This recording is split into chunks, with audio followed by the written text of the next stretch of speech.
जमीन कम पड़ जाएगी भागने के लिए, लेकिन तुम्हें चुन चुन के ठोकेंगे। इंडियन एयरफोर्स ने पाकिस्तान एयरफोर्स ने 2 जहाज भी मार गिराए हैं। ऑपरेशन सिंदूर 22 अप्रैल को पहलगाम में हुए विभत्स आतंकवादी हमले के शिकार मासूम नागरिकों व उनके परिवारों को न्याय देने के लिए लॉन्च किया गया था।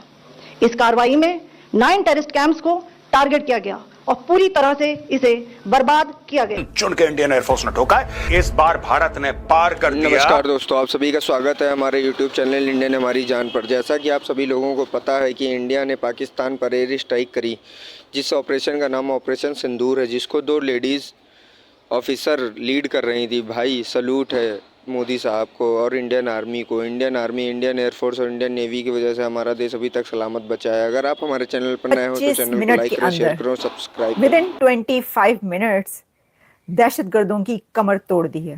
इंडिया को 2 चीजों के ऊपर बड़ा भरोसा है। एक, उनके पास जो पैसा है वो बहुत ज्यादा है पाकिस्तान की निस्बत।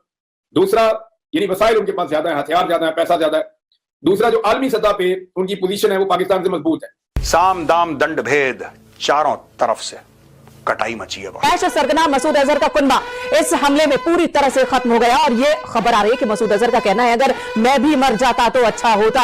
ये कहना है मसूद अजहर का। पूरी तरह से टूट चुका है आतंक का ये चेहरा। मसलसल ये कहता आ रहा था कि वो पाकिस्तान के खिलाफ कार्रवाई करेगा और अब उन्होंने एक कार्रवाई की है। पाकिस्तान के मुख्तलिफ इलाकों में उन्होंने मिसाइल दागे हैं। मौलाना मसूद अजहर के घराने के 14 लोग इस दहशतगर्द जो वो हमला किया करते थे, उनके घर के अब 14 लोग मारे गए हैं और वो इस हमले में मारे गए हैं जो इंडिया ने किया है 50 सालों में।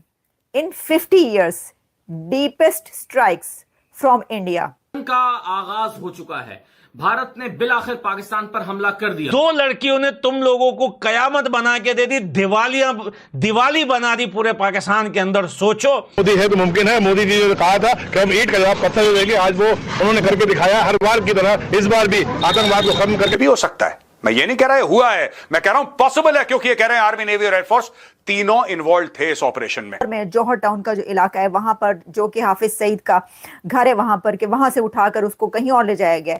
तो मौलाना मसूद अजहर को जो बहावलपुर में निशाना बनाया गया है भारत की तरफ से, मौलाना मसूद अजहर का ठिकाना, वहां पर मस्जिद पूरे तरीके से, जो पहले उनके मौलाना मसूद अजहर चीफ जैश के जैश मोहम्मद के चीफ मौलाना मसूद अजहर के फैमिली के 14 लोग इसके अंदर मारे गए हैं, जिसमें 10 उनके घर के अफराद, उनके परिवार के लोग 10 और 4 उनके साथ काम करने वाले, यानी 14 लोग।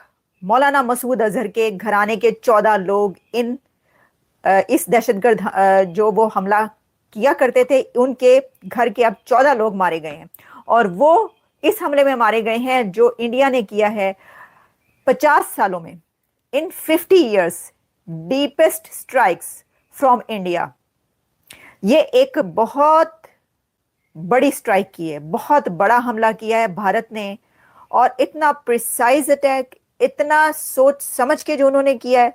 25 मिनट के अंदर 9 ठिकानों को, 25 मिनट के अंदर पूरे पाकिस्तान, अक्रॉस पाकिस्तान 9 जगहों पर उन्होंने चुन के दहशतगर्दों के ठिकानों पर हमला किया है और इस वक्त वहां पर उन ठिकानों पर आग लगी हुई है, तबाह हो चुके हैं मदरसे, वहां पे जो मस्जिदें थी मदरसों के साथ, और वहां पर जितने लोग रह रहे थे